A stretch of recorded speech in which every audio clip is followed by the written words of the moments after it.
আসসালামু আলাইকুম। শুনছেন সংবাদ শিরোনাম। নবীনগরের ঐতিহ্যবাহী গ্রামীণ খেলা দাড়িয়াবান্ধা অনুষ্ঠিত। এখন শুনবেন বিস্তারিত। গ্রাম বাংলার চিরায়ত একটি খেলার মধ্যে দাড়িয়াবান্ধা একটি অন্যতম খেলা। দাড়িয়াবান্ধা খেলে নাই এমন ছেলে অথবা মেয়ে পাওয়া দুষ্কর।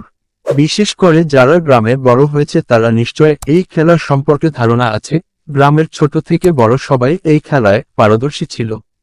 তবে সবথেকে বেশি পারদর্শী হতো যারা লাফ ও স্পিডে দৌড় দিতে পারত। যে বেশি বুদ্ধি খাটিয়ে খেলতে পারত সে টিমই জয়ী হতো। সেই ঐতিহ্যবাহী গ্রামবাংলার হারিয়ে যাওয়া দাড়িয়াবান্ধা খেলার আয়োজন করেছেন নবীনগর উপজেলা কুড়িঘর গ্রামের একদল যুবক। কুড়িঘর যুব সমাজের উদ্যোগে বুধবার বিকেলে কুড়িঘর বাজার সংলগ্ন মাঠে এ খেলা অনুষ্ঠিত হয়। কুড়িঘর লাল দল বনাম কুড়িঘর সবুজ দলের মধ্যে এই খেলা অনুষ্ঠিত হয়েছে। 1 ঘন্টার খেলায় কুড়িঘর লাল দলকে 4 থেকে 3 পয়েন্টে পরাজিত করে জয় লাভ করে কুড়িঘর সবুজ দল।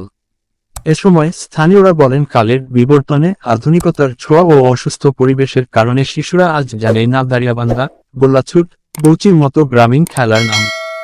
যে কারণে আজ হুমকির মুখে বাংলাদেশের গ্রামীণ এই সকল ঐতিহ্যবাহী খেলা ও সামাজিক রীতিনীতিগুলো। হয়তো সম্পূর্ণরূপেই হারিয়ে যাবে এ সকল খেলাগুলো।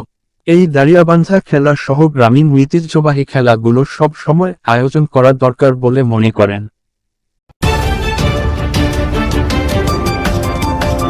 ব্রাহ্মণবাড়িয়া 24.নিউজ।